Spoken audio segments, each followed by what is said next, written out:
My life's pretty standard for a young teacher, really.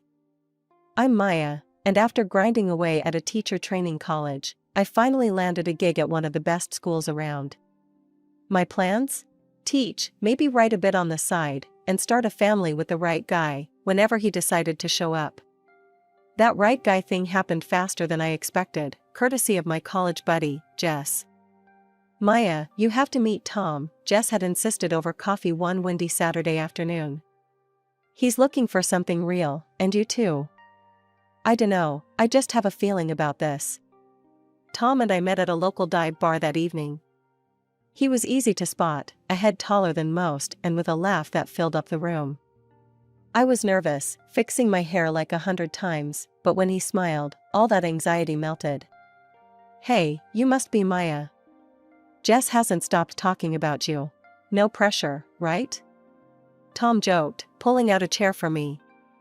Yeah, no pressure at all, I laughed, settling down. Just deciding the course of my future in one evening. We hit it off instantly. Tom was in finance, a bit dry for my taste, but he made it sound like an adventure every time he talked about his day. He loved hiking, hated sushi, and had a soft spot for cheesy 80s movies. 2 years later, we were setting up our own little home. The wedding was nothing fancy, just close friends and family in a small garden ceremony. It was perfect for us.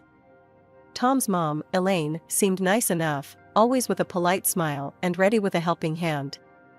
We were off to a good start, or so I thought. Living together was a breeze at first. Tom was supportive, and we backed each other up, no matter what. Then the pressure started, subtly at first, but then all the damn time. Maya, when are you two giving me a grandkid? You know, Tom's my only shot at this. Elaine would drop casually into conversation every time she visited. It was like a broken record, each time more pressing than the last. I tried to play it cool, keep the peace. We're working on it, Elaine. These things take time, I'd say, forcing a smile while chopping veggies or setting the table. After dinner, as we were cleaning up, Tom turned to me, his expression softening. Hey, sorry about Mom. She's just eager. We're okay, aren't we? Yeah, we're okay, I assured him, though part of me wondered just how long we could keep batting away the pressure before it started to crack something inside us. Living with the constant pressure to start a family was like walking on eggshells that kept stacking higher. Elaine's reminders were relentless, and with each visit, her patience seemed to wear thinner, like sandpaper against my already frayed nerves. It was a sunny Saturday morning, and Tom and I were enjoying a rare day off together.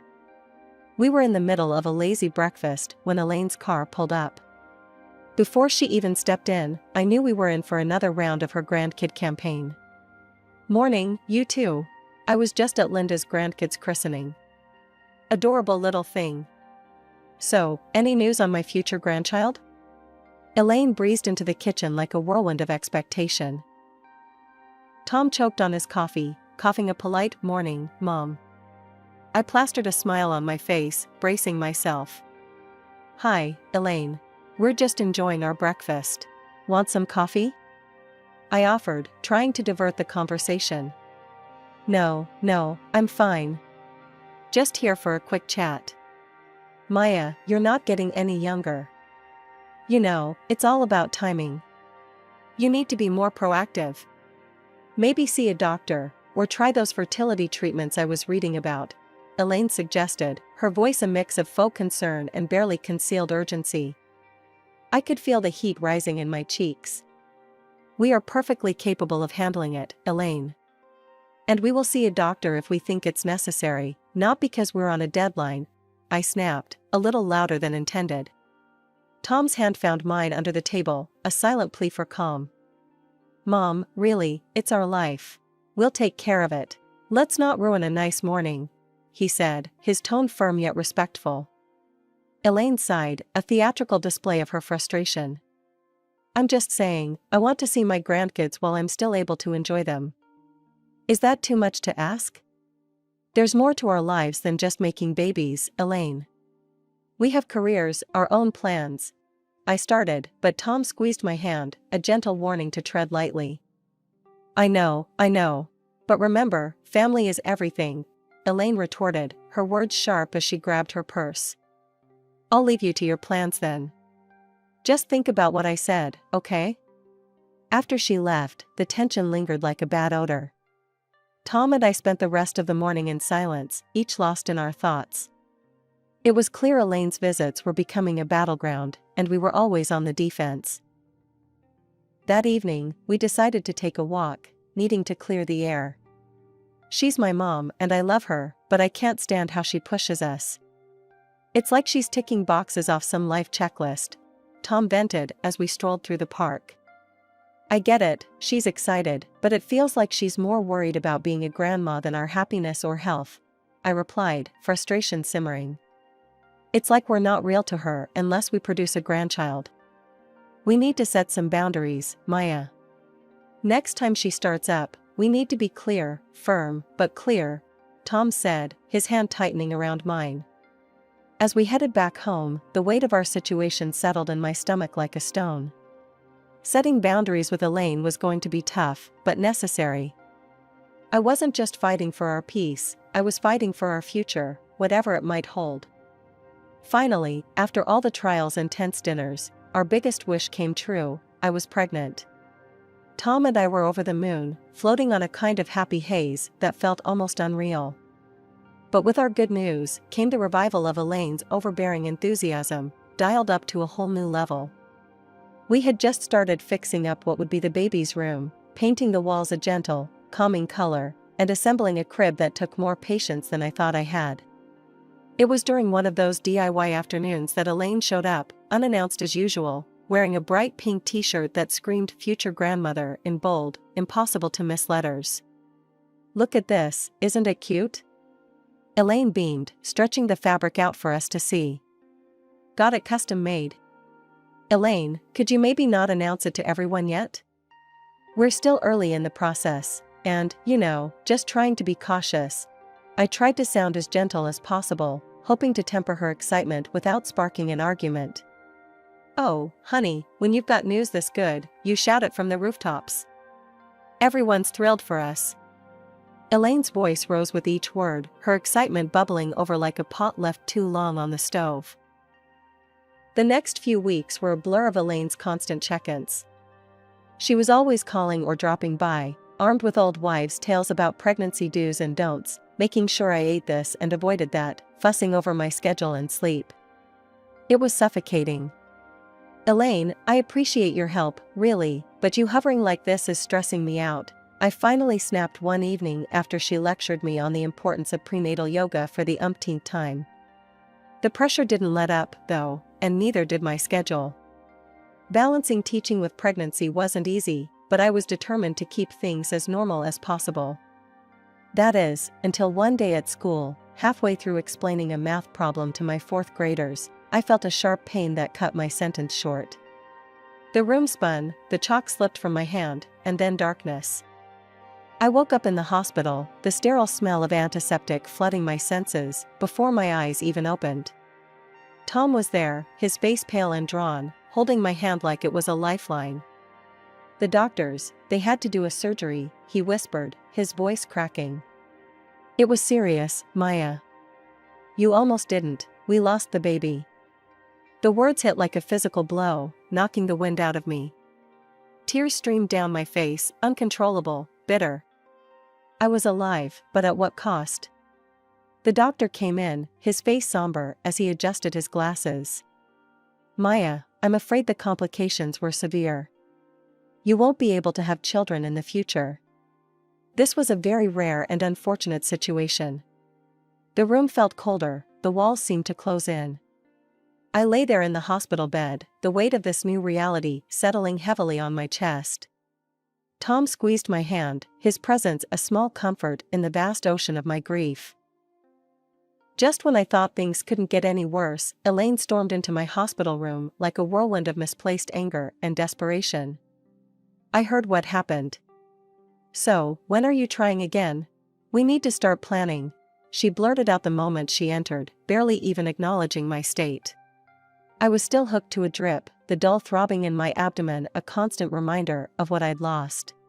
Elaine, I can't have children anymore. The surgery, my voice broke, the reality hitting me again like a cold wave. What do you mean you can't? That's nonsense. Elaine's face turned a shade of red I'd never seen before. She stormed out of the room, presumably to find a doctor who would contradict the irreversible truth.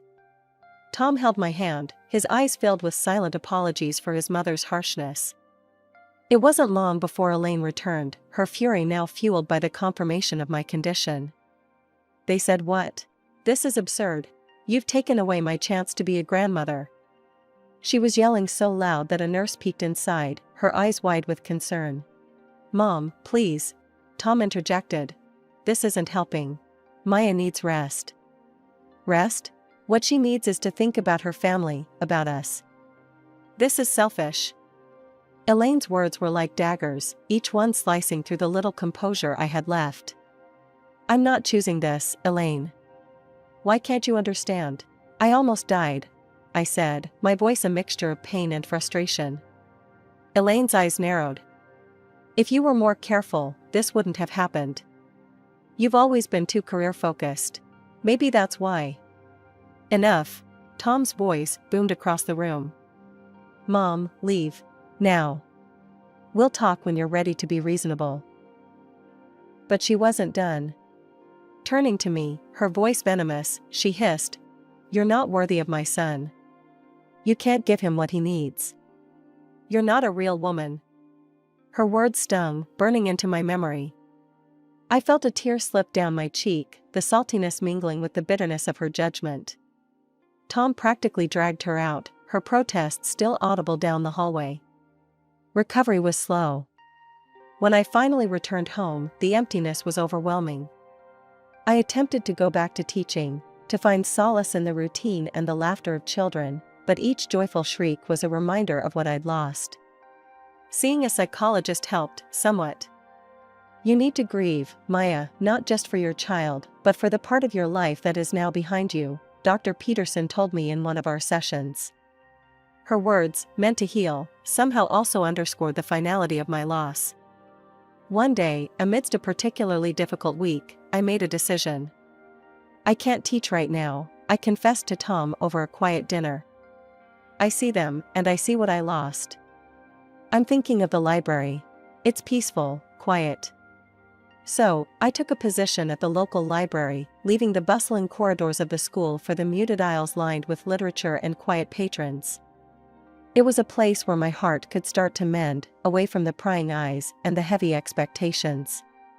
Even after the shift to the quiet life of the library, Elaine's shadow loomed over us, her persistence on the topic of grandchildren unyielding. Her approach became more invasive, her accusations more pointed as the days turned into months. It was my birthday, a day I hoped would be filled with light-hearted moments and a break from the relentless pressure. As I was about to cut the cake, Elaine cornered me in the kitchen, her voice a hissing whisper.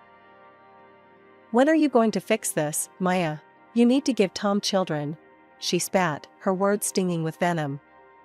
I froze, the knife in my hand trembling slightly. Elaine, Tom and I have been thinking about adoption. It's a beautiful way to form a family, I replied, my voice steady despite the turmoil inside. Adoption? Over my dead body. Elaine exploded, her face contorted with disgust. I won't have you bring some stranger's child into our family. Who knows what kind of sick, twisted genes they have? No grandchild of mine will come from someone who couldn't even keep them. Her outburst echoed through the kitchen, and a hushed silence fell over the nearby living room. I felt the eyes of everyone on us, their presence a heavy blanket. That's enough, Elaine. I snapped, the knife clattering to the countertop as I faced her squarely. You don't get to decide how Tom and I build our family. This is our life, our choice. Elaine's eyes narrowed, and with a huff, she stormed out of the kitchen, slamming the door behind her with a force that made the windows rattle. The room remained silent, the joy of the day sucked out with her departure. The seed of discord Elaine planted grew rapidly. The whispers started subtly at first, a nudge here, a look there, suggesting I had been reckless during my pregnancy. The rumors morphed into malicious gossip that I had been drinking and behaving indecently, which supposedly led to my miscarriage. Fury built up in me like a storm. One evening, after overhearing a particularly nasty version of the rumor from a so-called friend, I confronted Elaine over the phone. "Elaine, this has to stop now. Spreading lies about me is not only hurtful, it's slander. And I won't tolerate it anymore. If I hear one more rumor, I'm going to the police, and I will sue you for libel," I threatened, my voice cold and hard. There was a pause on the other end of the line, a moment of silence that felt like the calm before a storm. Finally, she spoke, her voice low and devoid of its usual fire. "You wouldn't dare. Try me, Elaine. I'm done playing nice." After that call, the rumors stopped as suddenly as they had started. But the damage was done. The relationship was strained, the family gatherings now marked by a chilly formality that even the warmest smiles couldn't thaw. Life seemed to have returned to normal, but everything has changed, thanks to some perverted sense of humor. One morning, I found the first of many electronic postcards in my inbox. The image showed a smiling family, 2 parents with children playing around them, the picture of happiness. Below it, in cruel, stark letters, was written, "You will never be a mother." My heart sank, and a shiver ran down my spine. Who would send something so hateful? As if that wasn't enough, the physical manifestations of this hatred soon followed. One afternoon, upon returning from work, I found a box on our porch. Inside, grotesquely smeared with ketchup, were dolls. Attached was a note that twisted the knife deeper. "This is your fault. You are to blame for losing your child." I was horrified. Each new message, each package, felt like a blow to my already fragile state.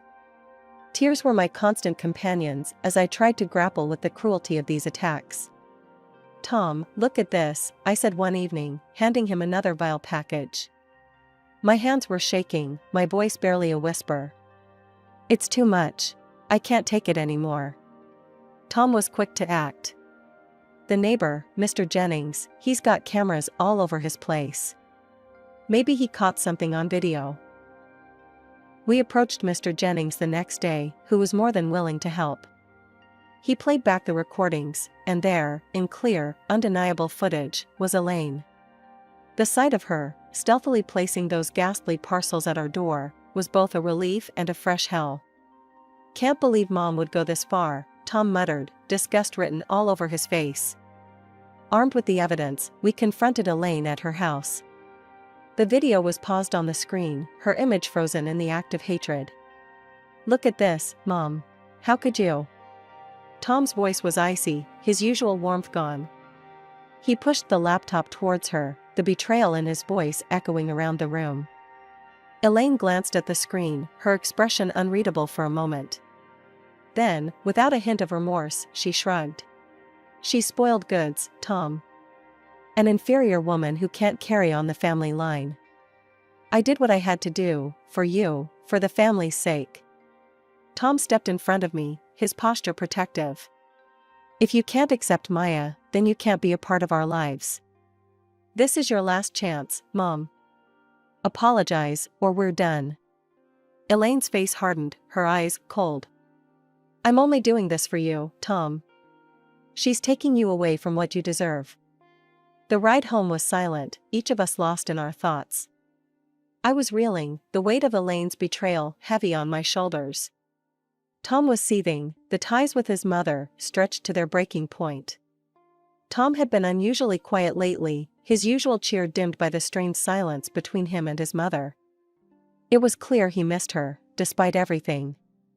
So, when the Christmas invitation from Elaine came, I agreed for his sake, hoping against hope for some sort of reconciliation. We arrived to a house bustling with relatives and friends, the air thick with the scent of pine and mulled wine. Elaine greeted us with a tight smile, her eyes darting nervously. I took a deep breath, clinging to Tom's arm as we mingled among the guests. The evening progressed smoothly at first, laughter and chatter filling the room. Then, midway through, Tom's ex-fiancée, Sarah, appeared. The room tensed as Elaine ushered her in. "As you all know, Maya here can't have children. So, I think it's time Tom reconsidered his options." Sarah is more than willing to take her place and give me the grandchildren I deserve, Elaine announced, her voice ringing clear and cruel. The silence that followed was suffocating. I stood frozen, my heart pounding in my ears. Tom's voice, low and furious, broke the silence. Mom, what are you talking about? I didn't agree to any of this. I couldn't hold it in any longer. How could you? My eyes scanned the crowd, landing on each face as I continued. Elaine has been tormenting me. Sending me hateful messages, leaving disturbing packages at our door. I pulled out my phone, showing the video from Mr. Jennings' camera. The footage played, revealing Elaine's vile actions for all to see. Murmurs of shock and disgust rippled through the room. Sarah, looking equally horrified, stepped forward. I had no idea about any of this. Elaine just invited me here under the guise of catching up. I'm actually engaged to someone else, and I'm not looking to disrupt that. She turned to me, her expression apologetic. Maya, I'm so sorry. I had no part in this plan. I never wanted children, which is why Tom and I split. The room was now a cauldron of whispers and stunned faces. Elaine's friends and relatives slowly started to leave, their expressions ranging from embarrassed to outraged. It was clear where their sympathies lay. Elaine, now pale and flustered, tried to salvage her dignity. But I was just trying to ensure my son had a proper family. Tom's voice was cold, final. By destroying the family you already had? I don't consider you my mother anymore. We're done, Elaine. Months had passed since that disastrous Christmas, and life had started to settle into a new, peaceful rhythm. Tom and I had been busy with the adoption process, our hearts and minds focused on the child who would soon become part of our family. It was a time of hope and healing, but it wasn't long before Elaine tried to wedge herself back into our lives. One brisk morning, a knock at the door disrupted the quiet. I opened it to find Elaine standing there, eyes red, a picture of contrition. Maya, I've been doing a lot of thinking. I know I've made some terrible mistakes. Can we talk? Her voice trembled, and for a moment, I saw the vulnerability of a woman who realized she had gone too far. I'm listening, I said, guardedly, leaving the door ajar as a reminder that she was not welcome to step inside. I've been so foolish, so driven by my own desires, that I lost sight of what's important. I've hurt you and Tom deeply, and I'm sorry. Truly, I am. Can we start over? Please? Elaine, after everything that's happened, it's not that simple. Tom and I are moving forward with adopting a child. That's our focus now, I said, the firmness in my voice reflecting the resolve in my heart. The mention of adoption triggered something in her, her face contorting as the old prejudices bubbled to the surface. You can't seriously be considering bringing someone else's child into this family. It's wrong. That's exactly what we are doing, Elaine. And it's not your decision. It's ours. I shot back, my patience fraying. This is madness, Maya. You're making a mistake. A real family. No, Elaine. We're done here. Without waiting for her to respond, I closed the door firmly in her face, the click of the latch sounding like the final seal on our relationship. Inside, Tom was standing at the top of the stairs, having heard the exchange. Everything okay? He asked, coming down to join me. I think it finally is, I said, leaning into his embrace. I told her we're adopting, and she didn't take it well. It's really over this time. Tom nodded, his expression resolute. Let's make it official then. Together, we blocked Elaine's number on our phones and sent messages to our friends and family, explaining that we had decided to sever ties with her for the sake of our future family's peace and well-being. The adoption process moved forward, and each step brought with it a surge of excitement and anticipation. We filled out forms, attended interviews, and prepared a room filled with love and the promise of new beginnings. As the waiting drew to a close, I felt a pull towards my old life, the classroom. I returned to teaching, the joy of interacting with the children rekindling a light within me that had dimmed during those dark times. Standing in front of my class, I realized how much I had grown, how resilient I had become. The children's laughter echoed through the halls, a sweet sound that filled the empty spaces left by lost dreams. It reminded me that while some doors close, others open. And behind this new door was a future bright with the colors of hope and the laughter of a child who would call us mom and dad.